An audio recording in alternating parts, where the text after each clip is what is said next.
bienvenidos al curso El rol de abogado litigante en el proceso civil oral, organizado por la Comisión Nacional de Implementación, Supervisión y Monitoreo y el equipo técnico institucional de implementación de la oralidad civil, ambas presididas por el doctor Héctor Loma More. Soy Omar Sumaria y voy a estar a cargo del tema la teoría del conflicto y la audiencia preliminar en la determinación del objeto del proceso. Para desarrollar este módulo vamos a conversar acerca de 4 temas. El primer tema es el proceso civil oral por audiencias como un proceso cooperativo. El segundo tema, la determinación del objeto del proceso como función de la audiencia preliminar. El tercer tema, la definición y estructura del conflicto.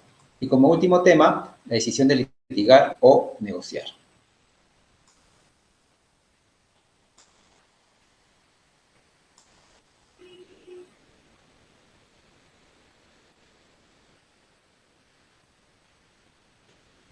Para poder entender al modelo del proceso oral civil que se propone desde el año 2019, tenemos que hacer una diferencia entre los denominados procesos isonómicos, asimétricos y cooperativos. Desde hace algún tiempo hay una crítica a esa vieja distinción entre procesos acusatorios e inquisitivos, porque no explican en sí por qué son la estructura de ese proceso, su origen, las funciones, por qué tienen las partes y los jueces, sino a lo más lo que te explican es quién tiene mayor asignación de esfuerzo procesal, si las partes o el juez. Es por ello que de un tiempo a esta parte, cierta literatura especializada aborda más a la relación entre el tema proceso y cultura. De tal manera, por ejemplo, Michele Tarufo habla de procesos o sistemas procesales basados o centrados en el juez y sistemas procesales centrados en las partes con relación al tema de la prueba.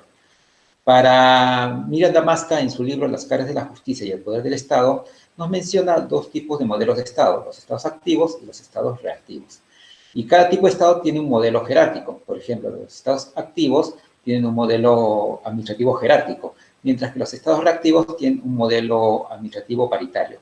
Y esta relación entre Estado y modelo administrativo tiene implicancias procesales, de tal manera que estos estados activos, el sistema procesal servirá como un mecanismo de implementación de políticas públicas, mientras que en un estado reactivo el proceso será un mecanismo de resolución de conflictos. Para Giuliano Alessio hace una distinción entre procesos isonómicos y asimétricos, dependiendo de las posiciones coordinadas entre el juez y las partes y la estructura social política que se repite en el proceso. De tal manera que un proceso será isonómico cuando hay una paridad entre las partes y el juez. Como ven en el gráfico, el juez está al costado de las partes. Y el principio de contradicción permite el diálogo a través de la retórica de las partes, en la cual el juez da una decisión, digamos, basada en el sentido común, el common sense. Por eso prima el jus, o sea, la decisión sobre la forma que es el proceso. Se entiende que es un proceso en donde tanto jueces y partes son extraídos de la misma clase social o del mismo, digamos, estadio social. Por ello hay una igualdad material y formal entre las partes. Y en este tipo de procesos, la verdad tiene una connotación que es el aporte de las partes. Y lo que se busca más que todo es una apreciación, digamos, pragmática, una racionalidad práctica o pragmática de lo que exponen las partes y que hace el juez. En oposición al modelo isonómico está el modelo asimétrico, en la cual el Estado toma una posición coordinada superior o jerárquica encima de las partes. Esto viene con la evolución del Estado que monopoliza el sistema de administración de justicia y por tanto la misión del juez va a ser aplicar la ley que da el legislador a través del proceso a las partes. El contradictorio toma otra forma y ya no va a ser esta posibilidad de diálogo entre iguales, sino se basa en el principio de bilateralidad de distancia. Estos tipos de procesos responden a distintos modelos de Estado, ¿no? Correspondiendo, digamos, el proceso isonómico más a un modelo anglosajón, mientras que un proceso asimétrico al modelo europeo continental. En la actualidad, Daniel Mitidiero propone un nuevo tipo de proceso, que es el proceso cooperativo. Los presupuestos de este proceso cooperativo es que hay un deber primordial del Estado de propiciar condiciones para la organización de una sociedad libre, justa y solidaria, fundada en la dignidad de la persona humana. Es decir, el centro del Estado, y por consecuencia el centro del proceso, es la persona. El individuo, la sociedad civil y el Estado ocupan posiciones coordinadas. El derecho se aplica jurisprudencialmente, pero se obtiene de forma abstracta a través de un razonamiento lógico.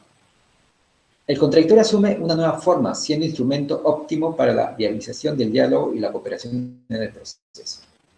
La buena fe en el proceso de todos sus participantes se suma a la buena fe subjetiva para que sea un proceso leal.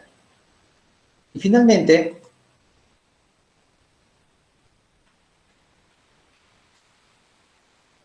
la verdad interesa tanto al juez como a las partes. Es decir, en el proceso cooperativo ya no es en el cual todos estén en una posición paritaria, jueces y partes, ni en una posición asimétrica, jerárquica entre jueces y las partes, sino que todos son participantes del proceso. El proceso se entiende como un producto de la cooperación o colaboración que hacen las partes y que son dirigidas por el juez, lo cual da una nueva estructura a este tipo de procesos. Es por eso que la oralidad no funciona como herramienta básica en este tipo de proceso cooperativo. Es decir, la oralidad va a ser la herramienta de comunicación eficaz en las cuales las partes van a asumir esta posición de diálogo dirigidas por un juez que también participa en esta etapa, pero luego esa oralidad va a dar información de calidad al juez para que en una segunda etapa él tome una posición asimétrica, tome una decisión de calidad. Es decir, la oralidad es una herramienta que encarna o encaja de manera perfecta en este nuevo proceso de tipo denominado cooperativo o colaborativo, en el que cada parte y el juez dan un valor agregado al proceso. Es decir, el proceso ya no es un conjunto de trámites, no es un conjunto de pasos, no es un conjunto de segmentos, sino es una construcción, digamos, en línea, en que cada acto procesal realizado por parte del juez le va dando un valor agregado, siendo el centro de este proceso la persona, es decir, como son las políticas públicas ahora, el usuario, ¿no? Hacia dónde apuntan las políticas es hacia la persona. En esta casualidad que la Constitución diga que el fin supremo del Estado es la persona. En este tipo de procesos, la verdad no es monopolio de las partes, la verdad no es una prerrogativa del juez, sino una construcción colaborativa que hacen las partes con el juez. Y la buena fe es tanto de carácter objetivo como de carácter subjetivo. Y hay un principio de buena lealtad procesal de las partes entre ellas y las partes del juez para que el diálogo funcione. ¿Tienen claro estos tres tipos de procesos? La pregunta es si este proceso oral civil 2019 es un proceso colaborativo o en cooperación. Tenemos que nuestro modelo de proceso sigue con una estructura lineal, un conjunto de etapas o segmentos que tienen como finalidad canalizar el ejercicio del derecho de acción a través de este acto concreto denominado demanda que contiene una pretensión de tutela para que a través de ese procedimiento se llegue a la declaración de certeza que tenía la sentencia. Para llegar de la demanda a la sentencia, pues tenemos que seguir esta trayectoria que es como una recta, que es un conjunto de segmentos y de pasos o de etapas que son sucesivas, inmediatas, preclusivas, precluyentes y lógicas, propio de un modelo europeo continental denominado proceso metódico por etapas. A este modelo procesal se le han añadido dos momentos. Un momento 1, que va a ser la audiencia preliminar, y un momento 2, que va a ser la audiencia de pruebas. Para llegar a la audiencia preliminar, el sustento van a ser los actos introductorios vinculantes, los cuales se van a hacer a través de los clásicos escritos, la demanda y la contestación. Sin embargo, la diferencia con los denominados antes actos postulatorios es que en estos actos introductorios vinculantes, que son el sustento para la audiencia preliminar, no solo se van a revisar el clásico juicio binomio de admisibilidad y procedibilidad, sino que a su vez también se va a ver un juicio de fundabilidad, de utilidad, de necesidad, etc. Es decir, hay una carga más intensa de justificación de argumentación que tiene que llevar el abogado para sustentar estos actos introductorios vinculantes que van a ser la materia sobre la cual se va a discutir en la audiencia preliminar. De manera que estos actos introductorios vinculantes sirven para que la audiencia preliminar pueda cumplir con sus funciones y objetivos esenciales. Primero, una función de autocomposición, es decir, que lograr a través del diálogo de las partes guiadas por el juez obtener una solución negociada y evitemos continuación del proceso. Luego, una función de saneamiento, en la que se separan las cuestiones de forma y las cuestiones de fondo. Y si las cuestiones de forma son subsanables inmediatamente en ese momento, pues se subsanan. Y si ya no son subsanables, en ese momento se acaba el proceso. Luego la determinación del objeto del proceso, que tiene que ver con la determinación del objeto del conflicto. Es decir, qué es lo que en realidad están discutiendo las partes que son motivados a llegar a este sistema de mecanismo de solución de conflictos. Y finalmente la determinación del objeto de la prueba. Como se nota en el gráfico, ¿no? Para poder discutir estas tres funciones esenciales en la audiencia preliminar, pues los actos introductorios vinculantes va a ser la materia que va a servir para esta discusión sobre la base del debate, el diálogo, la comunicación eficaz. De tal manera que si la información que se obtiene es de calidad de estas funciones, el juez tendrá mayor información para dar una respuesta al conflicto. De tal manera que la actuación de la prueba, en la etapa de formación de la prueba, será excepcional y residual. Esto es clave para hacer una diferencia con la oralidad penal. En la oralidad penal, la intensidad de la oralidad se da en la formación de la prueba, porque en este tipo de procesos, a través del contradictorio y la inmediación con la prueba, es que se trata de vencer el estándar o principio de más allá de todo razonable o la presunción de inocencia. Sin embargo, la intensidad de la oralidad civil no está en la actuación de la prueba, porque como hemos dicho, esta será solo excepcional y residual cuando la audiencia preliminar necesite una actuación de una prueba diferida. Porque si la audiencia preliminar ha cumplido con su finalidad, no será necesaria esta actuación de la prueba. Por ello, la oralidad no tiene que ver más que con la inmediación de la prueba, sino con la posibilidad de interacción eficaz, subjetiva, simultánea entre las partes, para que a través de una comunicación eficaz puedan determinar estas tres funciones dentro de la audiencia preliminar. La función de autocomposición, la función de determinación del objeto del proceso y la función de determinación del objeto de la prueba. De tal manera que esta audiencia preliminar no es un segmento del proceso, sino es un momento multidinámico, flexible, interactivo, multifuncional y multipropósito.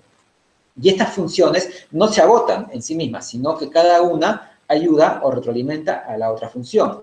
Por ejemplo, se puede iniciar el diálogo a través de la proposición de una fórmula de una solución negociada. Sin embargo, las partes no pueden aceptar esa fórmula porque todavía no tienen percepción ni conciencia del conflicto. Es decir, es imposible asumir una una solución negociada si es que no tienes una real percepción o conciencia del conflicto. Y entonces se pasaría a la segunda función, que es la determinación del objeto del proceso del conflicto. Teniendo ya en clara, ¿no?, la determinación de lo que es el objeto del litigio, entonces se podría en ese momento volver a asumir la posibilidad de una solución negociada. Pero puede ser que las personas o partes en conflicto no lo acepten. Entonces se pasa a la determinación del objeto de la prueba, en la que las partes ya comprenden el costo de producción y el costo de no producción de la prueba, con lo cual otra vez se puede regresar a la función de autocomposición. Entonces, ¿qué es lo que trato de decir? Que estas funciones no son segmentos, no se agotan, sino que cada una ayuda a la determinación de la siguiente función. Por eso es un momento multifuncional y multipropósito. En caso la audiencia preliminar haya cumplido su finalidad, entonces directamente se podría sentenciar. Y la audiencia de prueba, como digo, resulta excepcional y residual.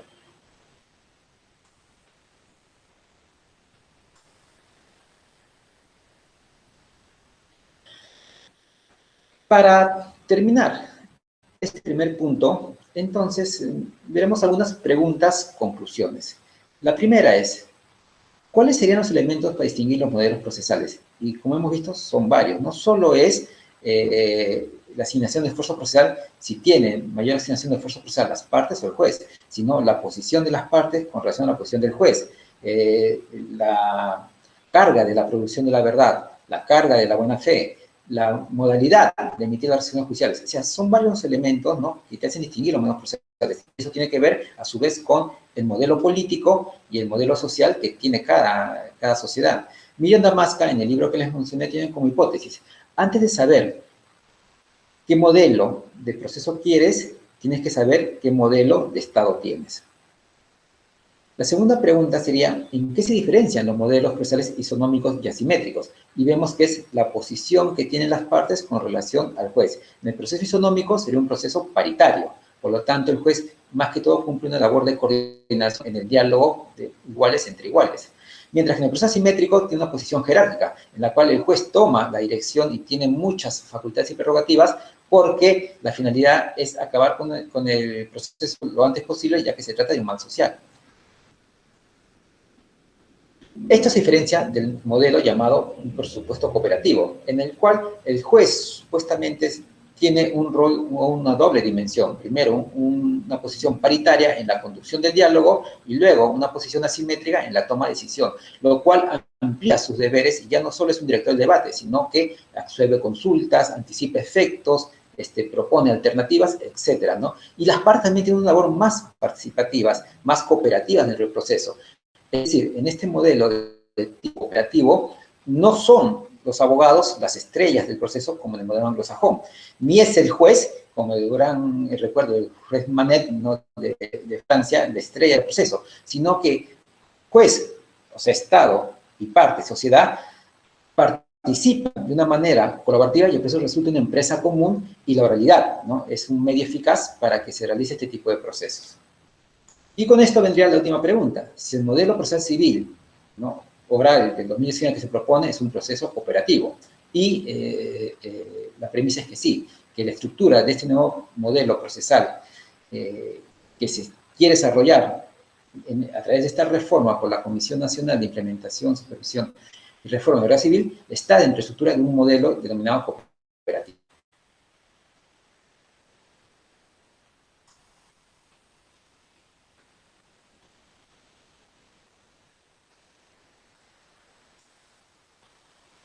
Entonces, hemos visto que la audiencia preliminar es un momento en el proceso, el más importante, como lo dice el Código Civil Modelo para Iberoamérica del Instituto Iberoamericano de Derecho Procesal, que es el eje, el pivot del sistema procesal civil. Una de las funciones importantes va a ser la determinación del objeto del proceso.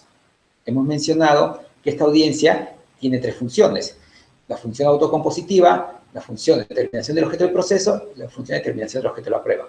Por ello, para cumplir con esta función de determinación del objeto del proceso esencial en esta audiencia, primero tenemos que tener en claro qué es el objeto del proceso.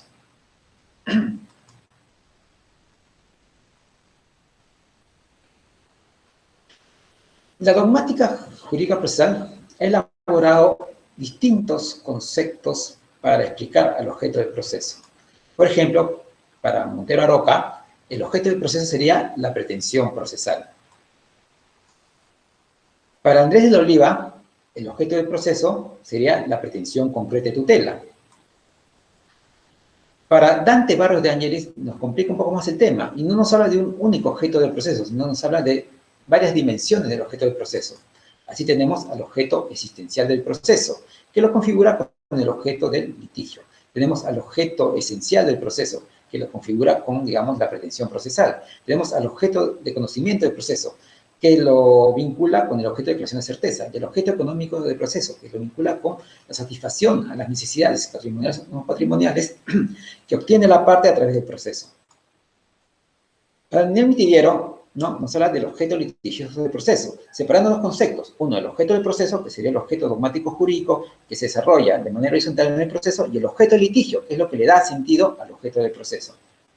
Y finalmente, Álvaro Belloso, el objeto del proceso será la sentencia, entendiendo que el proceso, ¿no? es una serie procedimental, una trayectoria que se sigue y que tiene un destino natural, cuyo objeto va a ser la sentencia. Viendo desde la perspectiva dogmática procesal, yo estaría de acuerdo más con Alvarado Belloso, que el objeto del proceso sería la sentencia, entendiendo el proceso como un conjunto de segmentos para llegar a un destino final. Pero entonces, ¿qué vemos? Que dentro de la dogmática jurídica existen dos conceptos de objeto del proceso. Uno que tiene que ver con el inicio del proceso, ¿no? ya sea la pretensión concreta de tutela o la pretensión procesal, y otro que tiene que ver con el output o salida del proceso, que es con la sentencia. Lo cual va a figurar en realidad dos dimensiones del objeto del proceso. Una dimensión interna y una dimensión externa. La dimensión interna que tiene que ver con el principio de congruencia, es decir, la identidad entre el supuesto objeto inicial del proceso y el objeto de declaración de certeza, y la congruencia externa que tiene que ver que esta sentencia tenga como finalidad resolver todo el fondo del conflicto, más desde el punto de vista constitucional, como parte del derecho de tutela jurisdiccional, que expone que una de sus funciones es resolver el conflicto de fondo. Sin embargo, para el análisis dentro de la audiencia preliminar, estas son categorías jurídicas dogmáticas procesales. En el debate, en el diálogo que es entre partes, lo que importa más es la determinación del objeto del litigio, como dice Daniel Mitillero, es decir, lo que le da sentido al objeto del proceso. Porque si nosotros hacemos una construcción formal de un proceso tener una base real fáctica de lo que está en litigio, entonces toda esa construcción formal se cae. Entonces, ¿a dónde apuntamos cuando queremos hablar de la determinación del objeto del proceso? A la determinación del objeto del litigio, entendiendo el litigio como conflicto. O sea, ¿cuál es el objeto del conflicto? Porque si yo determino bien el objeto en conflicto, más allá del concepto proceso, que repito, es una categoría jurídica, dogmática, procesal, ¿no? Entenderé qué es lo que discuten las partes y entonces poder llegar a una solución autocompositiva o poder elegir seguir con el proceso. Es así que el proceso se convierte en un modelo retórico persuasivo, en el que, de acuerdo a las etapas que se van desarrollando, se van construyendo distintos modelos sobre la base de distintas hipótesis, sobre la base de distintos objetos, utilizando herramientas distintas. Es así que en el proceso vamos a tener 5 fases. Una primera fase llamada de comprensión modelizante, una segunda fase llamada de validación conceptual, una tercera fase denominada de validación empírica, una tercera fase denominada de validación operativa y una fase final de validación expositiva. En cada fase del proceso va a tener un objeto específico. Por ejemplo, en la fase de comprensión modelizante, el objeto va a ser el modelo ideal, o sea, lo que las partes perciben como conflicto. En la base de validación empírica, ¿no?, el objeto va a ser el modelo conceptual, o sea, la construcción de las hipótesis sustantivas. En la validación empírica, el modelo va a ser el modelo operacional, o sea, cómo verifico esas hipótesis que he construido en la fase conceptual. En la validación operativa va a ser el modelo de interpretación, o sea, darle un sentido a esas hipótesis verificadas, ¿no?, en la validación empírica. Y finalmente, en la validación expositiva viene el modelo retórico, o sea, cómo explico, ¿no?, esas hipótesis que han sido interpretadas, verificadas, elaboradas y primero percibidas. Entonces, en cada fase se van a desarrollar distintas. En la primera fase de comprensión modelizante, la hipótesis empírica. En la segunda fase de validación conceptual, la hipótesis sustantiva. En la tercera fase, la validación empírica, la hipótesis operativa. En la tercera fase de la validación operativa, la hipótesis generalizadora. En la tercera fase de validación expositiva, la hipótesis retórica. Cada fase te va a dar un producto, de tal manera que en la fase de comprensión modelizante, ¿cuál es el producto? La definición de la relación de conflicto. En la fase de validación conceptual, donde se construyen las hipótesis sustantivas, que son el concepto de pretensión y el concepto de resistencia, se va a producir la carga de alegación de la prueba. En la fase de validación empírica, que tiene que ver con la verificación de las hipótesis sustantivas, se va a producir la carga de producción de la prueba. En la fase de validación operativa, donde se va a dar el modelo de interpretación a través de hipótesis generalizadoras, el producto va a ser la carga de persuasión o carga de justificación. Y finalmente, en la fase de validación expositiva, que explica, ¿no?, a través de un modelo retórico, la hipótesis retórica, de las hipótesis que ya han sido, ¿no?, verificadas, es la carga retórica. Por lo tanto, para cada fase hay una herramienta distinta. Para la etapa de comprensión modelizante va a ser la teoría del conflicto. Para la etapa de validación conceptual va a ser la teoría del proceso. Para la fase de validación empírica, la teoría de la prueba. Para la fase de validación operativa, la teoría de la argumentación. Y para la fase de validación expositiva, la teoría de la decisión judicial. ¿Dónde se marca la determinación del objeto del proceso? Pues aquí, en la primera fase, en la fase de comprensión modelizante. Por eso es que ahí se va a utilizar como herramienta teórica la teoría del conflicto.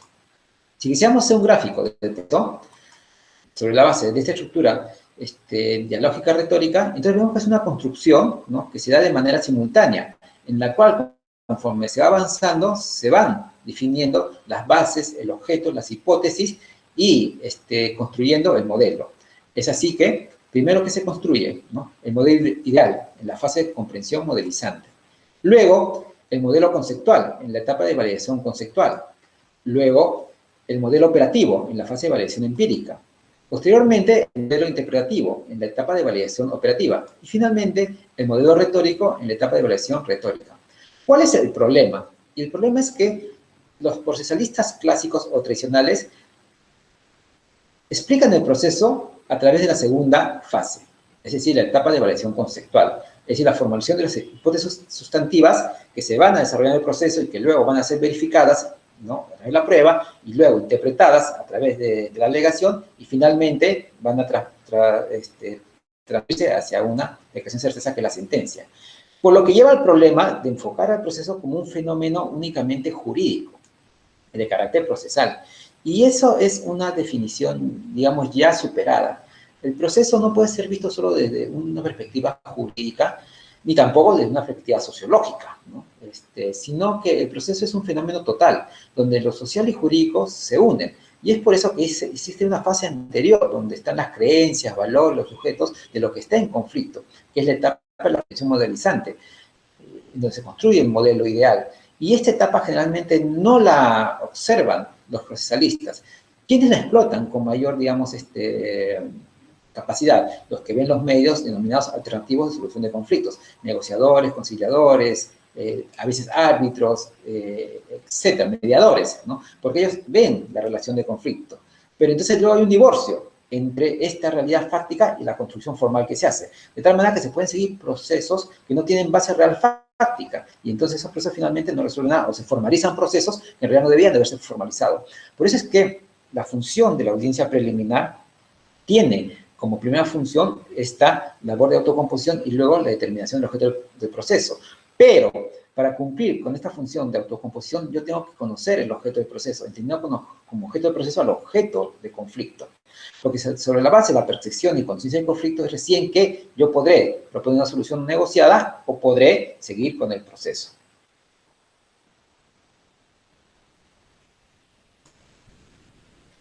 Unas preguntas conclusiones para este segundo tema. ¿Qué es el objeto del proceso? 2. ¿Qué es el objeto del litigio? 3. ¿Qué es el objeto del conflicto? Y 4. ¿Para qué es útil la determinación del objeto del conflicto? Hemos ido conversando acerca de estos puntos y nos hemos percatado que no es lo mismo decir objeto del proceso a objeto del litigio. Y que a veces no es lo mismo que decir a objeto del conflicto. En síntesis, en la etapa de la audiencia preliminar, que se funda en el diálogo interactivo, simultáneo, eficaz, bilateral, que realizan las partes, que puede ser a través de sus abogados, tiene como función principal, ¿qué cosa? Determinar el objeto del conflicto. Porque con la determinación del objeto del conflicto yo podré asumir, ¿no?, la posibilidad de una solución negociada o autocompositiva, o podré asumir el costo de producción o de no producción de la prueba y seguir con el proceso.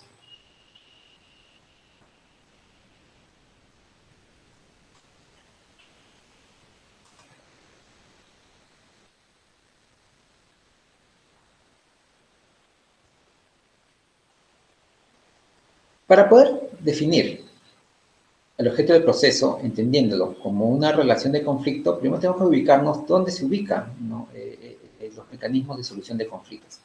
Así tenemos que el conflicto litigio podría ser graficado como un iceberg. En este iceberg hay distintos niveles de confrontación. Así tenemos un primer nivel donde está el cumplimiento de acuerdos y de normas. ¿Exige qué cosa? Una correcta redacción de normas y acuerdos. Es decir, en la primera base del conflicto están los acuerdos y las normas cuando han sido mal redactados o han sido mal diseñados. Vemos muchas veces que muchos procesos no se formalizan, ¿qué cosa? Una mala interpretación de una norma o una multiplicidad de interpretaciones de una norma. Y por otro lado, lo mismo sucede con los contratos. Muchos procesos se originan por una indebida interpretación del contrato o una multiplicidad de interpretaciones del contrato. De tal manera que para evitar conflictos, ¿qué es lo primero que necesitamos? Buenos contratos y buenas normas. Correctas redacciones de contratos y correctas redacciones de normas nos permiten, ¿okay?, reducir la base de los conflictos. Y cuando hablamos de una buena redacción, no hablamos de normas más bien amplias, extensas, pronunciadas, sino de normas flexibles y de contratos flexibles que puedan prever situaciones futuras sin necesidad de estarse modificando en cada momento. Luego viene un segundo nivel de conflicto, donde está la mediación y la conciliación, que es la falta de acuerdo en los hechos o la interpretación de los hechos. Cuando, pese a existir el contrato o la norma, y no hay un acuerdo en su interpretación de los hechos, entonces viene un segundo nivel de conflicto, que finalmente es un problema de comunicación, lo cual se puede resolver a través de una mediación o una conciliación, en la cual se ponen de acuerdo en los hechos o en la interpretación. Luego viene un tercer nivel, donde está la negociación o la transacción, que ya se refiere a la interpretación del significado del acuerdo o esas normas, ¿no?, en las cuales sí estamos de acuerdo en los hechos, pero no en el interpretado de lo que significa. Por lo tanto, ahí ya entra el negociador o o tipo de soluciones formalizadas, pero que siguen siendo autocompositivas. Finalmente, ¿no?, viene el proceso. Y como ven, el proceso ya, ¿qué implica? La disputa, ¿no?, sobre el significado de hechos o de normas, donde van a exigir la necesaria participación de un tercero heterocompositivo. Como ven, el proceso pues se encuentra en la parte, digamos, más superficial del conflicto, y es la mínima parte, porque toda la mayor cantidad de conflictos se desarrollan en las etapas anteriores. Por eso la función del proceso, para mí, no es la búsqueda de la verdad, ni es la justicia. El proceso en sí tiene una función semiótica, ¿no? Es decir, la función del proceso es dar significado jurídico a la conducta de las personas. ¿Cuándo se da un significado jurídico a la conducta? Cuando ese significado no está bien, digamos, interpretado por las partes, y por eso origina la expresión de conflicto. Estos mecanismos, como ven, ¿no?, tienen dos niveles, porque el proceso y la negociación se desarrollan en un nivel formal del conflicto, ¿no? Entonces, lo que se discuten son posiciones. ¿Y qué son las posiciones? Las posiciones, precisamente, son ya las construcciones dogmáticas jurídicas, ¿no?, evaluadas dentro del fenómeno procesal. Mientras que los otros medios de solución de conflictos basados en la autocomposición, como la mediación o conciliación, o el cumplimiento espontáneo de acuerdos y contratos y normas, pues están en la parte inferior del conflicto, o sea, la parte que no se ve, la parte no formalizada, donde lo que se discute no son posiciones, sino intereses. Entonces, cuando yo determino el objeto del proceso, ¿hacia qué me enfoco? No me enfoco hacia la construcción dogmática procesal jurídica, es decir, las hipótesis sustantivas, pretensión y resistencia, porque eso ya está formalizado, sino hacia qué me enfoco, hacia lo anterior, hacia las hipótesis, digamos, de la etapa de comprensión modelizante, ¿no? Hacia las creencias, hacia lo que se cree que está en conflicto, o sea, la parte no visible, la parte no formalizada, porque es acá donde se mueven los medios de solución negociadas o autocompositivos.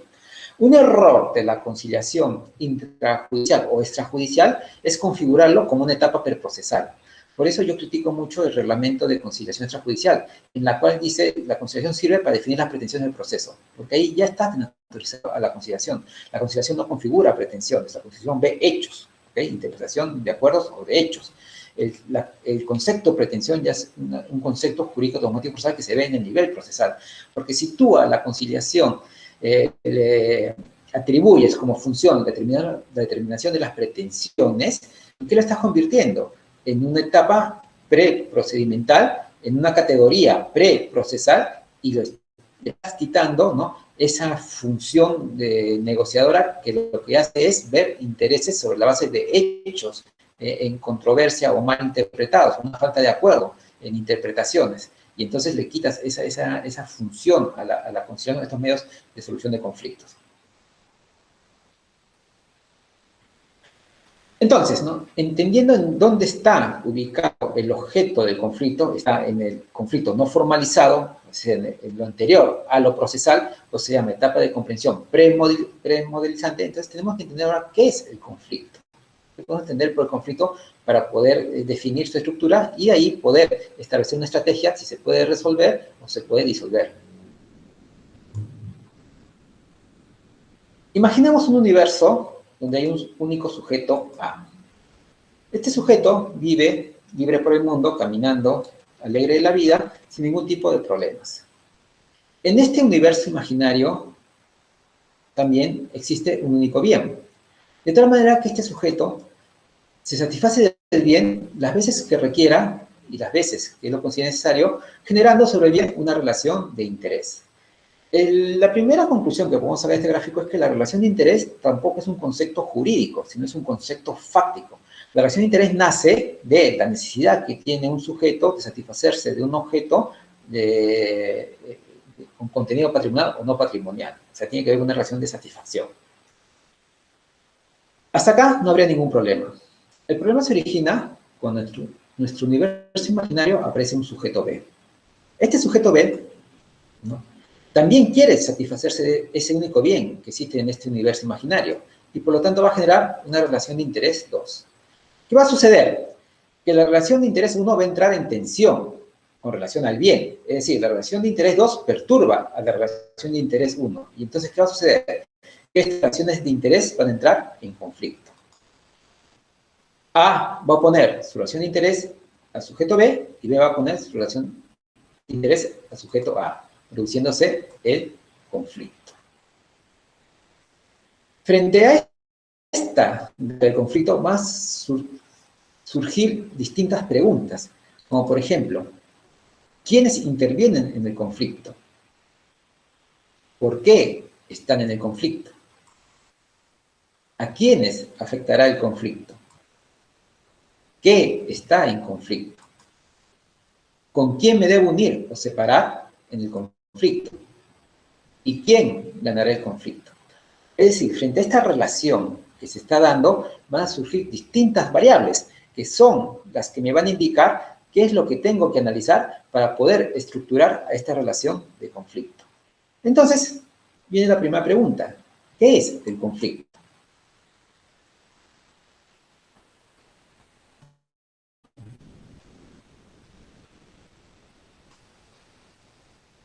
Para Hubert Tussar, en el año 1977, explicaba el conflicto como una situación en la cual unas entidades sociales apuntan a metas opuestas, valores antagónicos o tienen intereses diversos. Raymond Aron, en 1964, decía que el conflicto es la oposición entre grupos o individuos por la posesión de bienes escasos o la realización de valores mutuamente incompatibles. David Coser, en 1956, señalaba que el conflicto es la lucha por los valores, por los bienes escasos, la potencia o el estatus. Morton Desch, en 1973, explicaba que el conflicto son actividades incompatibles que impiden o interfieren con la ocurrencia o efectividad de una segunda actividad personal o grupal. Finalmente, Jeffrey Robin, en 1994, define el conflicto como la divergencia percibida de intereses o creencias y aspiraciones que no pueden ser alcanzadas simultáneamente. Si bien todas estas definiciones son correctas, en parte también tienen ciertos contenidos incorrectos. Y es que algunos se refieren a situaciones. Y eso no es real. El conflicto no es una situación. El conflicto es una relación. Porque como hemos visto en la gráfica anterior, para que haya un conflicto tiene que haber más de un sujeto. Pero no basta con que exista una pluralidad de sujetos, sino que estos sujetos tienen que estar en interacción, tienen que estar en comunicación. Entonces, cuando hay una comunicación intersubjetiva entre más de un sujeto, ¿cómo se denomina? Relación. ¿Y qué tipo de relación? Relación social. Entonces, ¿qué es el conflicto? Una relación social. No es una situación. Por otro lado, nos hablan que es la competencia por bienes escasos o relación de valores mutuamente incompatibles o intereses diversos. Ya, eso también es tan cierto, porque ahí no están explicando qué es el conflicto, sino por qué se produce el conflicto. Y se produce por la divergencia de valores, por la competencia sobre bienes, etc. Pero no nos dice qué es el conflicto. Entonces, el conflicto no es eso. Nos dicen también que, por otro lado, que es la lucha, ¿no? Y también eso es falso. ¿Por qué? Porque después de la negociación Camp David, ¿no? Del conflicto árabe-israelí y negociado por Estados Unidos, se resaltó una doctrina, ¿no? A través de la escuela de Harvard que identificaba el conflicto como la guerra. Y por ello toda guerra es negativa, ¿no? Toda guerra es mala, y por tanto había que acabarla en el menor tiempo y costo posible. Y entonces se puso a la guerra como paradigma de conflicto, y eso es falso. ¿Por qué? Porque el conflicto puede ser funcional o disfuncional. Es más, ¿no? La sociedad es una sociedad dinámica que avanza a través del conflicto, porque si no hubiese conflicto, todos seguiríamos pensando igual. Si no hubiese conflicto, seguiríamos con carne cruda y tal vez no se hubiese inventado la rueda. Entonces, el conflicto necesariamente no es negativo. Entonces, el conflicto no es una lucha, el conflicto no es una situación, el conflicto no es la competencia por bienes escasos, el conflicto ¿qué es? Una relación social, una relación intersubjetiva. Sin embargo, hay otro tipo de relaciones sociales, un matrimonio, o cuando uno tiene un amante, o cuando uno se junta con varias personas para robar un banco, o cuando uno se junta con varias personas para tener una asociación, etc. Todas son relaciones sociales. Y algunas son lícitas, otras ilícitas, algunas son ostentosas, otras son clandestinas, etc. Pero en todas esas relaciones hay una, digamos, una característica general y común, y es que hay una comunidad de intereses. Es decir, todos quieren lo mismo. ¿Qué es lo que hace el conflicto distinto de este tipo de relaciones? La diferencia es que los intereses en el conflicto no son comunes, o sea, no hay intereses, sino que los intereses compiten entre ellos. ¿Y por qué compiten? O bien porque son similares, o bien porque son opuestos. Entonces, ¿qué vendría el conflicto? El conflicto vendría a ser una relación social con objetivos incompatibles.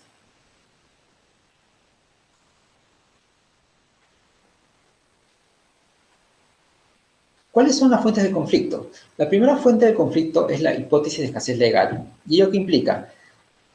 Que todos los bienes son escasos y ningún bien es ilimitado. Es decir, al haber menos bienes que personas, las personas compiten por su posesión para satisfacer sus necesidades.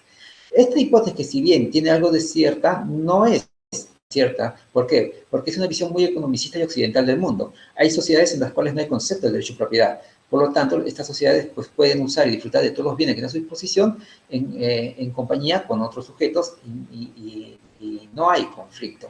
Hay otras sociedades que se llaman sociedades del ocio, en las cuales no hay este incentivo de producir más, porque disfrutas lo que tienes, ¿no? Entonces, no hay tampoco eso, no es fuente de conflicto. Frente a esta hipótesis de escasez legal surge otro tipo de fuente, que es la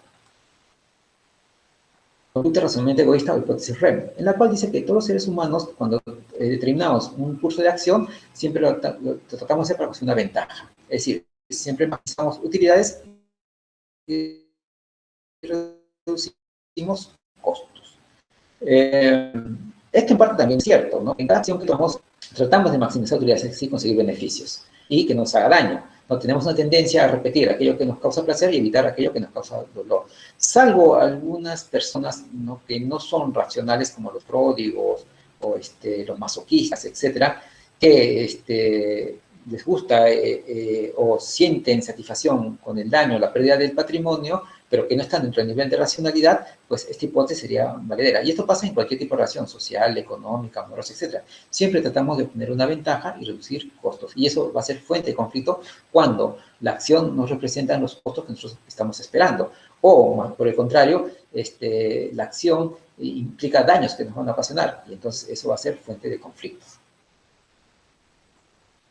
La tercera fuente de conflicto va a ser la asignación subjetiva de valor. Es decir, que las cosas no valen lo mismo para todos los sujetos. Una cosa es el precio, que se determina sobre la relación cantidad y oferta, a mayor cantidad, menor precio, y otra cosa es el valor, que es una asignación subjetiva de valor. Y esta asignación subjetiva de valor, pues difiere.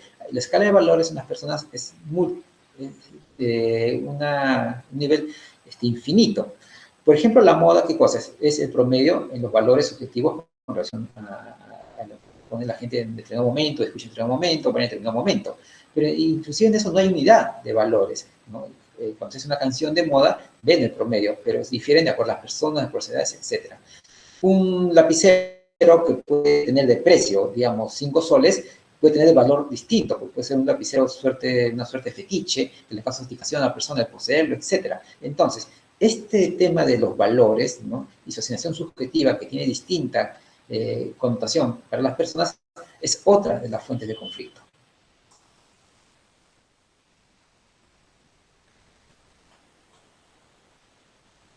Pues bien, estando hasta este momento, ¿qué tenemos? Al conflicto como una relación social con intereses en competencia, que puede tener fuentes diversas. Uno, la hipótesis que es legal. Dos, la conducta racionalmente egoísta de los seres humanos. Y tres, la asignación subjetiva de valor. Pues bien, aquí estamos con nuestros dos sujetos que están en conflicto. El sujeto A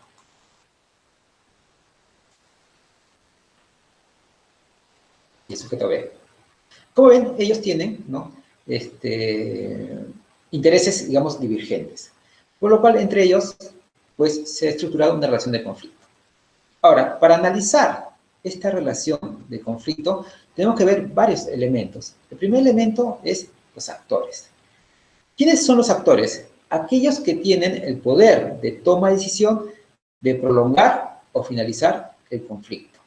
La determinación de los actores nos hace posible concebir escenarios futuros, conductas futuras, el nivel de cohesión, el nivel de fragmentación cuando estamos hablando de actores sociales. Es decir, si no determinamos bien a los actores de conflicto, cualquier estrategia dirigida a gestionar el conflicto después va a ser inútil.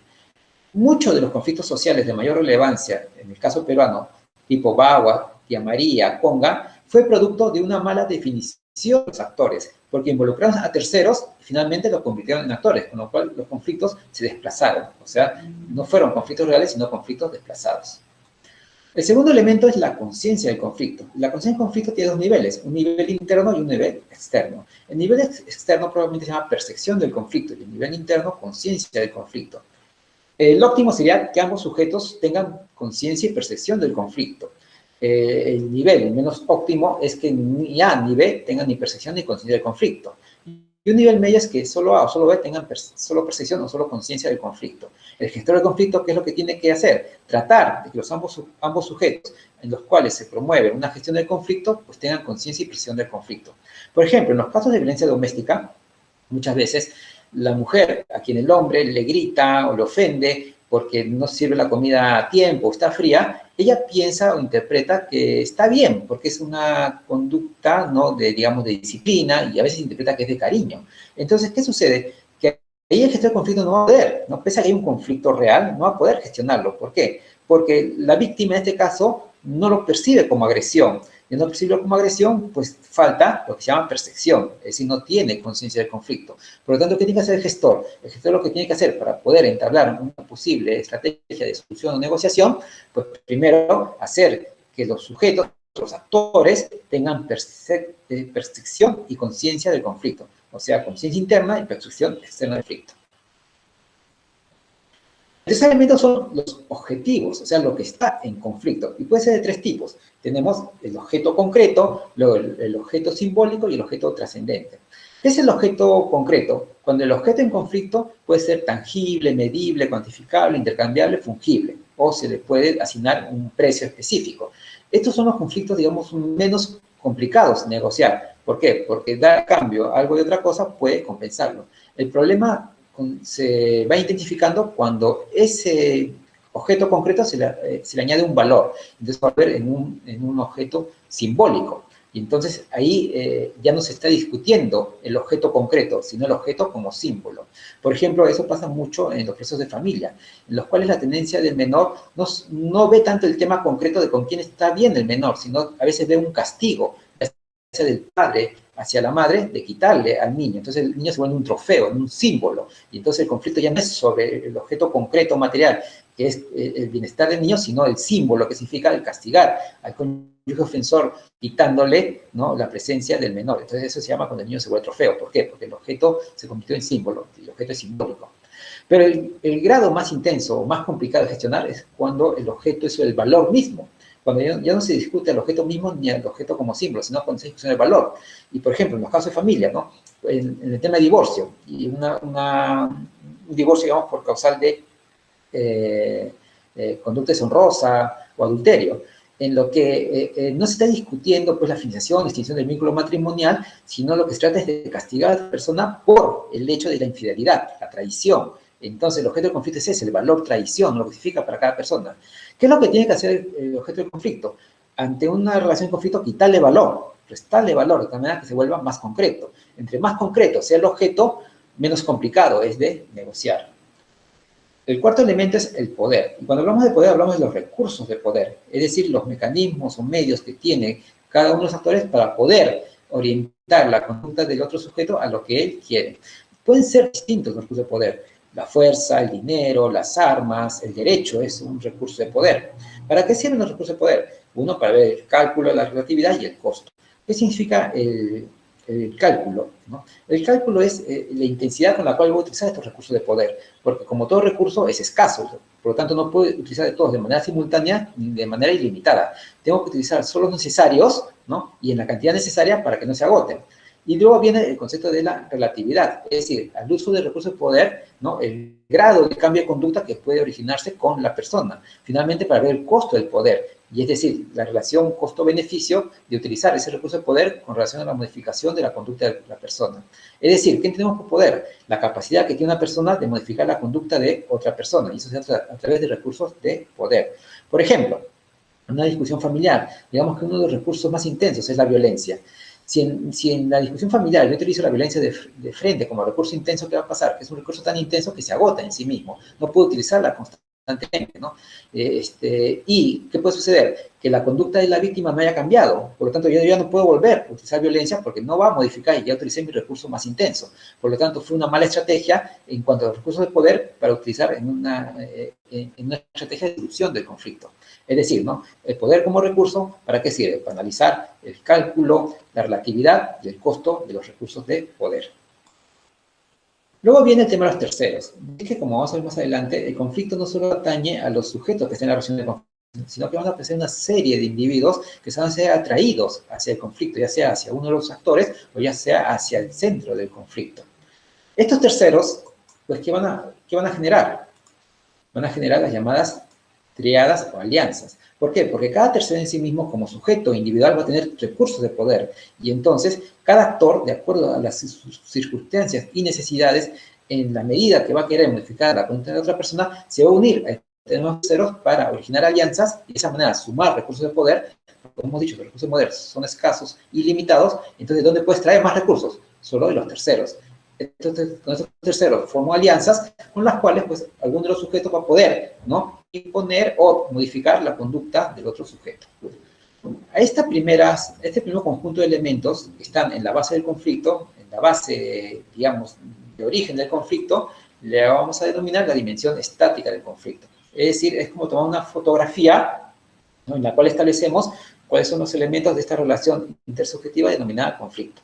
Luego, estos elementos entran en movimiento, entran en interacción y en dinámica, con lo cual se va a producir otra dimensión, la dimensión dinámica, en la cual se va a ver la intensidad del conflicto. ¿Qué es la intensidad? La relación, intensidad o utilización de recursos con relación al tiempo.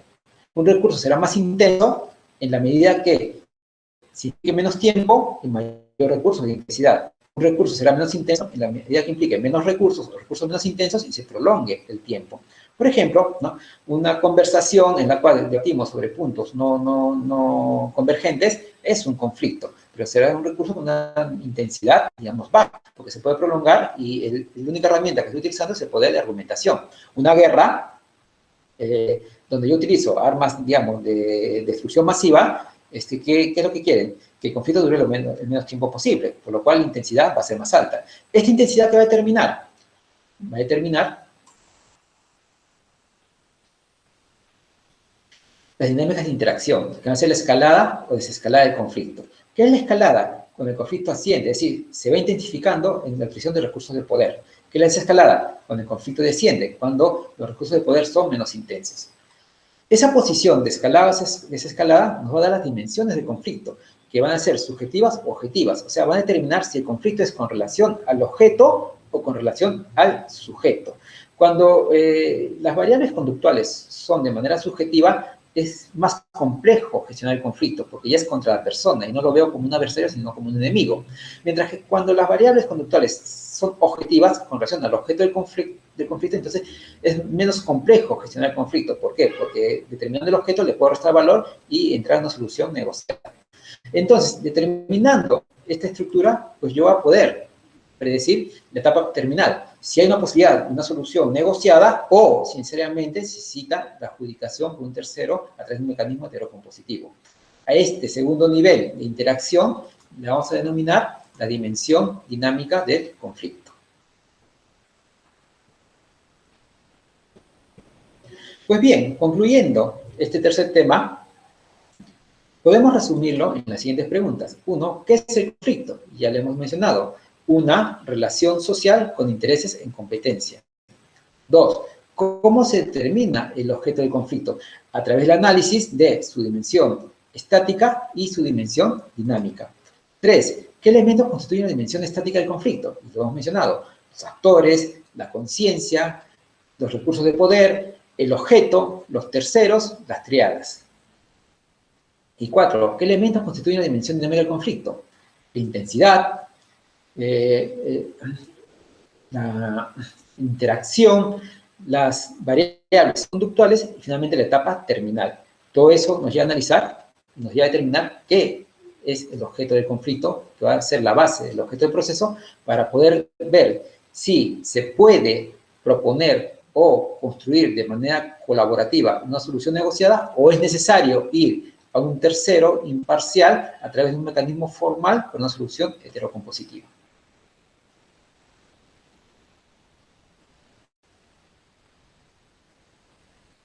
Todos esos elementos, ¿no?, la determinación del objeto del proceso en la audiencia preliminar, finalmente, pues, ¿a qué nos llevan? A responder a esta pregunta: litigar o negociar.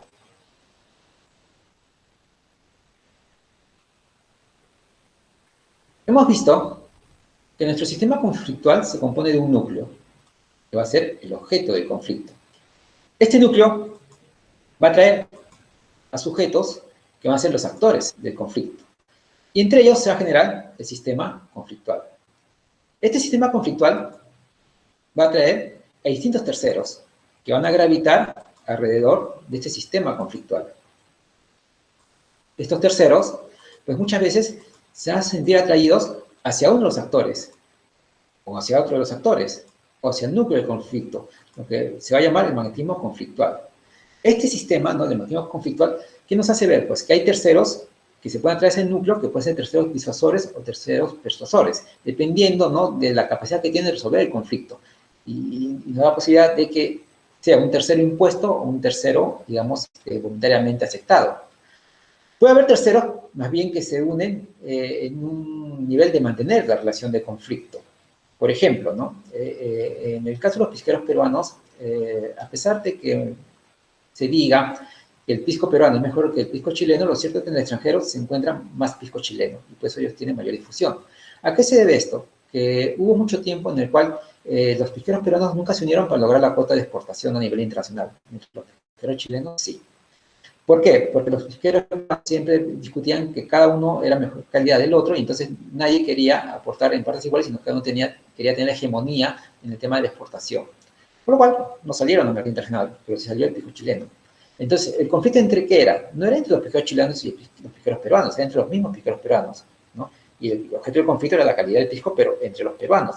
Entonces, ¿qué hacían los pisqueros chilenos? Venían al Perú, ¿y qué hacían? Querían mantener que ellos no se unan. ¿Y cómo lo hacían? Daban capitales para que los pisqueros peruanos no hagan pisco, sino que hagan licores alternativos, como licor de mandarina, licor de manzana, etc. Es decir, son terceros atraídos hacia el núcleo del conflicto, pero en este caso no para disolverlo, no para disuadirlo, persuadirlo, sino para mantenerlo. Luego tenemos terceros, ¿no?, que van o se juntan hacia los actores, ya sea para proteger a unos actores o para tratar de vencer al actor contrario. Ejemplo, ¿no?, en los casos de familia, muchas veces las discusiones entre cónyuges suman a los suegros, y entonces el suegro se suma a uno de los cónyuges. ¿Y eso qué hace, no? Para proteger al otro, o para denostar al adversario. Es decir, va a haber un conjunto de terceros que se van a sentir atraídos al sistema conflictual, que hace el magnetismo conflictual, lo cual también vamos a tener en cuenta para establecer una estrategia de elaboración de gestión de conflictos.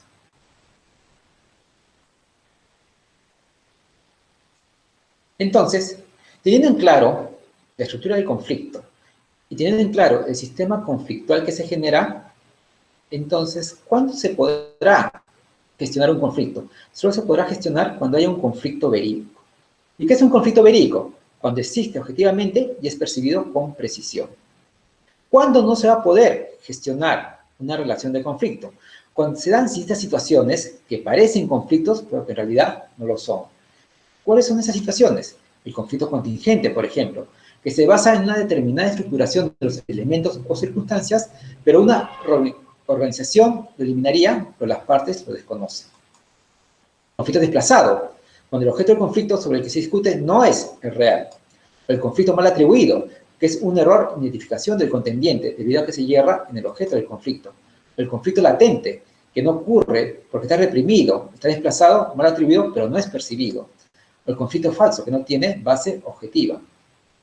Por ejemplo, muchos de los conflictos sociales que hemos mencionado, Bagua, Tigomira, Conga, no se podían negociar y nunca se podían negociar, y más bien se formalizaron porque no eran conflictos reales. Y al decir de conflictos reales, que no se había estructurado bien el conflicto, sino que eran situaciones de conflictos desplazados o contingentes. ¿Por qué desplazados? Porque se separaba el tema, por ejemplo, agua o oro, ¿no?, que era un objeto simbólico, y entonces se le desplazaba a través de las ciertas prestaciones económicas que se daban a los pobladores. Entonces, ahí había un desplazamiento real de conflicto. En realidad era agua o oro, eran estas prestaciones que querían los comuneros. Entonces, una mala atribución, ¿no?, del objeto del conflicto, pues hace que se estructure mal, y eso hace involucrar a sujetos que no tengan que ver en el conflicto como actores, porque no son actores, porque no tienen decisión de prolongar o terminar la relación de conflicto. O lo desplaza o lo vuelve contingente. O se atribuye mal, ¿no?, cuando hay una mala atribución en cuanto al objeto, o sea, objetiva, o en cuanto al sujeto, subjetiva. Como por ejemplo, cuando me llaman de un centro comercial y me cobran y yo le grito a la operadora pensando que ella me puede resolver el problema. Y dicen, ella no me puede resolver el problema, ella es un tercero que está ahí, digamos, protegiendo un campo adversario porque es parte de la organización de la empresa. Pero no me puede resolver, no es actor. Entonces, mal hago discutiendo con la persona, o sea, generando un conflicto. No es una relación de conflicto, ¿no? Es una situación, digamos, de un conflicto mal atribuido. El conflicto latente, ¿no? Y este conflicto latente fue el caldo cultivo del terrorismo, por ejemplo, que el Estado no lo vio en su oportunidad, porque lo que se llama violencia estructural, ¿no? La sociedad vivía en conflicto. ¿Y qué bastó? Bastó que haya una corriente, digamos, contra el establishment, contra el statu quo, para que este conflicto explotara y saliera de lo que estaba oculto hacia la realidad, pues se llama conflicto latente. La violencia estructural, violencia interna, y lo vemos en el caso pues, de los Estados Unidos, ¿no? El racismo, que supuestamente fue superado en los años 70, no es tan cierto, y más bien va forjando una conducta de violencia que hace que las partes exploten y finalmente generen pues, la crisis social. Y lo vemos en el caso peruano, por los temas de corrupción, etcétera, origina malestar en las personas. Y por eso es que cuando hay una marcha se convierte en multitudinaria, porque el conflicto deja de ser latente y sale al exterior. Y el conflicto falso es en lo cual se crean conflictos que no tienen una base fáctica, una base real, sin embargo, origina la relación de conflicto para distintos fines, como son muchas guerras.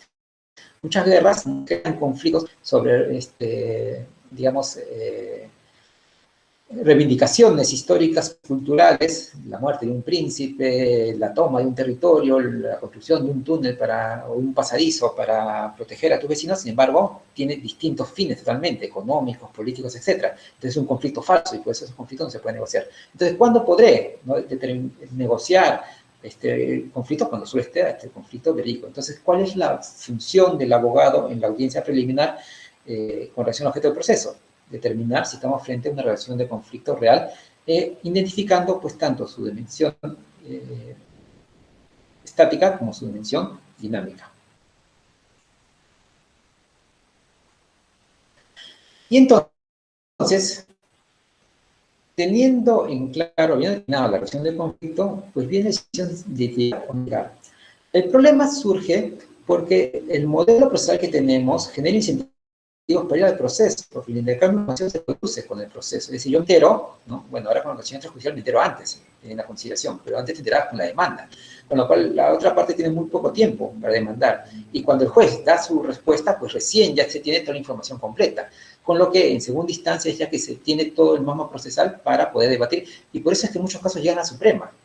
¿Por qué? Porque la primera instancia se convierte en una instancia de trámite, no están todos los elementos completos, la información es asimétrica e incompleta. ¿Cuándo se tiene recién una información completa? En la supuesta segunda instancia. Por lo tanto, no todos esperan llegar a una instancia superior. Entonces, ¿qué es lo que se quiere?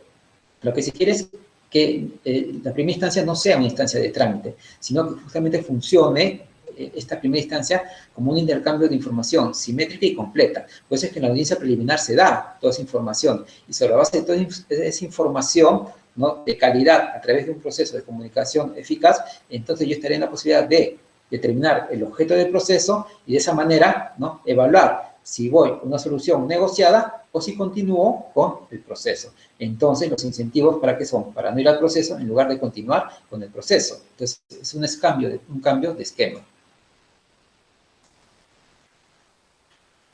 ¿Cuáles son las variables de la conducta conflictual, ¿no? El acuerdo versus el desacuerdo. La realización de actos positivos versus la realización de actos negativos. La amistosidad versus la hostilidad. Estas variables a qué nos llevan? A determinar, pues, en esta etapa de determinación del objeto del proceso si los objetos son incompatibles en el plano intelectual. En el plano volitivo, ¿no?, las actitudes y una tensión. En el plano conductual, si hay violencia y agresión. De tal manera que si las conductas van más por el acuerdo y hay realización de actos positivos y hay cierta amistosidad en la relación, entonces yo podría proponer una solución negociada. Pero por el contrario, si se centran en posiciones, o sea, en desacuerdos, ¿no?, y la reacción de los actos son negativos, o sea, negativa o dar la negativa sin sentido, y vemos una conducta no de adversario, sino de enemigo, o sea, la hostilidad, entonces no podremos negociar el conflicto. Es por eso que una vez determinado el objeto del conflicto, tenemos que determinar las variables conductuales, o sea, cómo el sujeto, ¿no?, se mueve, o sea, se realiza sus conductas con relación ya a la conciencia y percepción de este conflicto. El problema es que el sistema jurídico es en realidad un sistema violento de solución de conflictos, no es un sistema pacífico. ¿Y por qué es violento? Porque centra todo su, digamos, su esquema en un juego suma cero, en el cual te priva de un bien o te priva de la libertad, ¿no? Y divide en un sistema cerrado, que es el sistema de normas de clausura, entre lo que se puede hacer y lo que no se puede hacer, las conductas prohibidas y las conductas no permitidas, en la cual el diálogo se discute en quién tiene razón sobre la base de quién es el titular del derecho. Y este es el esquema, ¿no?, de proceso como mecanismo de solución de conflictos, el sistema jurídico. Pero el mundo de los conflictos es mucho más amplio. Esta es la mínima parte, como hemos visto. Esto es lo que se ve en la punta del iceberg. El conflicto es una relación que se genera desde la base. Por ello, cuando yo termino el objeto del conflicto, tengo que empezar a reconstruir desde la base los intereses que están en competencia de acuerdo a la definición de relación de conflicto, y luego ver la parte formal, ¿no?, que ya viene con la construcción de proceso sustantiva, y todas las fases que vienen después del proceso, y nos olvidamos muchas veces de todo eso que está abajo. Entonces, dentro de un esquema, ¿qué es lo que se quiere? Justamente, ¿no?, disolver las relaciones de conflicto, salir del esquema formal para poder llegar a soluciones autocompositivas y de esa manera producir la descarga procesal. Es así que yo podré llegar, pues, a la determinación de si estoy en una posibilidad de una terminación endoconflictual, una terminación exoconflictual. Una terminación endoconflictual, ¿no?, la voluntaria, la solución cooperativa, donde la solución implica una distribución de utilidades entre las partes. Mientras que una resolución exoconflictual va a ser impuesta, ¿no?, a través del sistema jurídico, ya sea el arbitraje o proceso en la cual se adjudica derechos. Es decir, la determinación de litigar o negociar depende de que, uno, establecer o determinar bien el objeto del conflicto, sobre la base de la estructura de la relación de conflicto. Segundo, del análisis de las variables conductuales de los actores del conflicto. Tercero, de la cantidad de información que sea simétrica y completa al momento de la posibilidad de negociación o terminación del conflicto. Y finalmente, de la utilidad que me va a generar esta decisión de provocar una solución negociada autocompositiva o de ir a un tercero, la posibilidad de un juego suma cero, donde solo ganas o solo pierdes, dependiendo si tienes o no tienes razón. Y es ahí donde el gestor de conflicto va a tener una gran tarea. Por eso es que el perfil del nuevo abogado dentro de este sistema de litigación oral civil no es un abogado que va a la audiencia a defender posiciones sobre categorías totalmente jurídicas, dogmáticas, conceptuales, sino es un abogado negociador, un abogado mediador, un abogado que trate de, estamos hablando del campo civil, ¿no?, de llegar a una solución negociada antes de proseguir con el proceso. Un abogado que no tenga aversión al riesgo, un abogado que no discuta solo sobre posiciones, un abogado que construya intereses, un abogado que vea una multiplicidad de escenarios posibles, no un único escenario, tengo o no tengo el derecho. Entonces, un abogado más flexible, un abogado más dinámico. Y ese es el perfil de abogado que se necesita justamente para este modelo de modelo procesal civil oral que se está proponiendo. Y viene, pues, el tema. ¿Cómo llegar a una solución negociada una vez que tengo todos estos elementos? Primero tenemos que establecer un punto de desacuerdo, a partir del cual se calculan las ganancias derivadas del acuerdo. Luego tenemos que establecer la frontera de Pareto, ¿no? Es decir, el nivel hacia donde puedo llegar y en la medida que todas las partes generen utilidad y ninguna genere un prejuicio, o por lo menos una genere una utilidad y la otra mantenga su nivel de utilidad. Luego, el concepto de solución, ¿no?, diseñado para localizar las ganancias de las movidas que se van del punto de desacuerdo hacia la frontera de Pareto, de manera que refleje el poder de negociación relativa. Y tercero, el supuesto de que la única información que se requiere para que opere un concepto de solución negociada es la información acerca de las utilidades. Esta propuesta de Nash pues difiere de las clásicas soluciones negociadas, porque esas soluciones negociadas pues nos hacían un problema en la cual dependía mucho de la psicología de las partes. Y entonces, cuando nos atamos mucho a la psicología de las partes, pues el punto de solución negociada puede ser multidimensional e infinito, y tal vez no podemos llegar a un punto de acuerdo. Si seguimos el esquema, ¿no? ¿Qué tenemos? Primero, lo que ya hemos dicho, establecer un punto de desacuerdo, que puede ser de 1 o puede ser de 2. ¿A dónde queremos llegar? Pues al punto de acuerdo.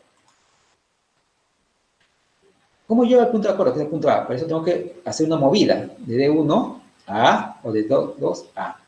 Como ven, ¿no? Para llegar de D1 o de D2 al punto de acuerdo, ¿okay? Que es donde los intereses se conjugan, hay un campo. Hay un campo alrededor, ¿no? Este campo es la plataforma de negociación. Esta plataforma de negociación, ¿cómo se construye? Se construye primero con lo que se llama las utilidades esperadas y utilidades de reservas que tienen los actores en conflicto. ¿Qué son las utilidades esperadas? Lo que yo espero ganar. ¿Y qué son las utilidades de reserva? ¿No? Aquello máximo que puedo dejar de ganar sin que perjudique un mínimo de utilidad que yo quiero. Es decir, siempre tengo un máximo y un mínimo. Como por ejemplo, cuando tú vas a tomar un taxi, ¿no? Y negocias con el taxista. Ambos saben, tanto quien toma el taxi como quien va a tener el servicio de taxi, cuánto deben de cobrar. No debería haber ningún problema. Sin embargo, siempre el taxista, ¿no? Da un precio mayor y siempre el usuario da un precio menor. Negocian y llegan a un punto de acuerdo, que a veces coincide más hacia el usuario, a veces más hacia el taxista, pero están dentro de la plataforma de negociación. Es decir, no sacrifican su utilidad esperada y están en lo que se llama dentro de la utilidad de reserva. Entonces, aquí se produce, ¿no? Una multiplicidad de puntos para soluciones negociadas, a diferencia del proceso jurídico en el cual solo hay un punto de acuerdo, que es el cual el juez otorga si tienes o no tienes razón. Las soluciones negociadas no. Tienes que tener esta plataforma de negociación.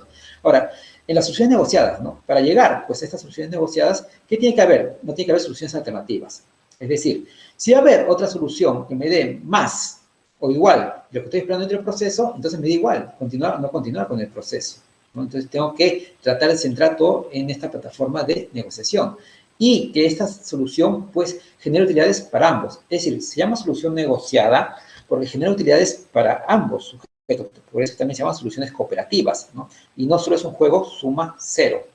El gestor del conflicto precisamente está en esa estructura, ¿no? Y una vez determinado el objeto del proceso, tener la información, ver las variables conductuales, pues llegar a proponer una solución negociada, estableciendo la plataforma de negociación, estableciendo el punto de acuerdo, estableciendo el punto de desacuerdo, los incentivos para las movidas del punto de acuerdo al punto de desacuerdo, establecer, ¿no? Los niveles de utilidades máximas o utilidades esperadas con los niveles de utilidades mínimas o utilidades de reservas, ¿no? Y no salirse de la plataforma, porque eso ya sería una solución dañosa para otra parte.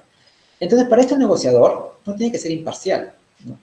Y yo creo que hay un mito en esto del buen conciliador, que tiene que ser imparcial. No, porque yo puedo contratar a un abogado que tenga esta técnica de negociación y que defiende mis intereses. Y justamente en qué radica su eficacia, en que su poder de comunicación eficaz, pues convence a la otra parte de que esta propuesta puede convenir a ambos. Y no necesariamente tengo que ser imparcial. Y eso, ¿no? Es lo que se necesita en la audiencia preliminar en este primer momento, en la función de la solución autocompositiva y en la función de determinación del objeto del proceso. Abogados que puedan, ¿no? Planificar una plataforma de negociación, crear incentivos para las movidas de los puntos de desacuerdo, los puntos de acuerdo, ¿no? Establecer la negociación para no crear prejuicios de la otra parte, y de esta manera hay una precisión de su solución cooperativa o negociada.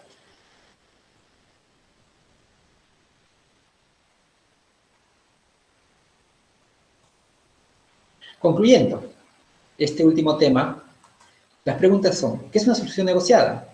Pues aquellas en que todos los actores consiguen utilidades y ninguno pues, va a conseguir un daño. O también unas soluciones cooperativas. ¿Cuándo litigar y cuándo negociar?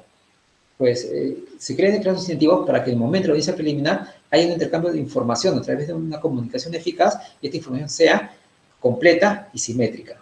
Entonces, en esos casos, prefiere negociar, ¿no? De acuerdo a la plataforma de negociación que voy a elaborar y creando los incentivos para la movida de los puntos de desacuerdo hacia el punto de acuerdo y los niveles de utilidad de reserva y los niveles de utilidad esperada. ¿Cuándo litigar? Se litiga cuando la única solución el juego suma cero y es necesaria la adjudicación de derecho, o sea, sería el último recurso. La tercera pregunta, que sí ya es para el debate, es, ¿los jueces podrán conciliar? Y la respuesta es sí y no. Podrán conciliar cuando manejen estas herramientas de teoría del conflicto y no conviertan la conciliación en un pie o un principio de un mal llamado principio de oportunidad, ¿no? Una ganga, una oferta en la cual me declaro culpable para no asumir los costos del proceso a pesar de que sea inocente. Eso no es conciliar. Podrán conciliar cuando generen justamente estas soluciones negociadas, ¿no? ¿Cuándo no podrán conciliar? Justamente cuando no aparezcan estas herramientas y, sobre todo, cuando las partes no hayan construido la plataforma de negociación. Y ahí sí yo sugiero un cambio de mentalidad en los jueces. La audiencia preliminar no empieza diciendo, los invito a conciliar, propongo que usted desocupe el inmueble o si usted paga tanto. No, eso no es una conciliación. La conciliación nace de las partes. Ellos son los que construyen entre los abogados, ¿no?, este escenario. Ellos son los que establecen los puntos de acuerdo y desacuerdo. ¿El juez qué hace? Los dirige. ¿Ok? Y en su caso, les resuelve consultas y dudas, ¿no?, cuando ya se salen de lo permitido hacia lo no permitido, etc. Pero, pues se llama función autocompositiva, porque nace de las partes. No es una imposición del juez, ni es una propuesta del juez. Es una construcción que se da dentro de la audiencia preliminar sobre la base de la cooperación. Porque otra vez repito, esto es un proceso cooperativo. Finalizando este breve espacio y agradeciendo nuevamente a la Comisión Nacional de Implementación, Supervisión y Monitoreo de la Autoridad Civil y al equipo técnico de implementación de la Autoridad Civil, este esquema, como ven, más que un cambio de reglas, implica un cambio de mentalidades, de un nuevo perfil de abogados. Un abogado que no vea el proceso como la única solución del conflicto, sino que vea el proceso como una solución residual y excepcional. Abogados que tengan una capacidad resolutiva negociadora antes del conflicto y durante el conflicto. Abogados que inviten y provoquen a sus partes a llegar a acuerdos. ¿Por qué? Porque la disolución del conflicto a través de una fórmula autocompositiva finalmente le pone fin más rápido al conflicto, ya sé que se congestione la carga procesal. Por otro lado, ¿no?, dentro de esta función, ¿qué es básico? Poder determinar el objeto del proceso. Y el objeto del proceso no son la pretensión de la parte y la resistencia de la otra parte, sino es lo que está en conflicto. Y para poder determinar lo que está en conflicto, pues tengo que dominar la herramienta de teoría del conflicto.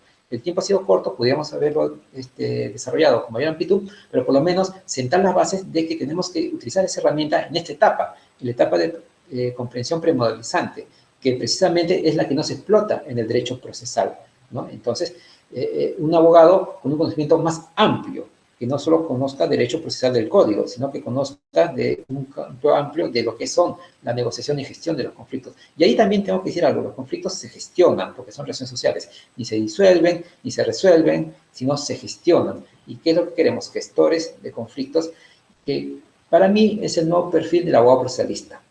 Un abogado que se pueda mover tanto en el proceso judicial, como en el arbitraje, como en la negociación, como en la mediación, como en la conciliación, teniendo una visión más amplia de lo que es el conflicto para utilizar la herramienta adecuada cuando sea necesario, viendo el proceso como la última ratio para resolver el conflicto.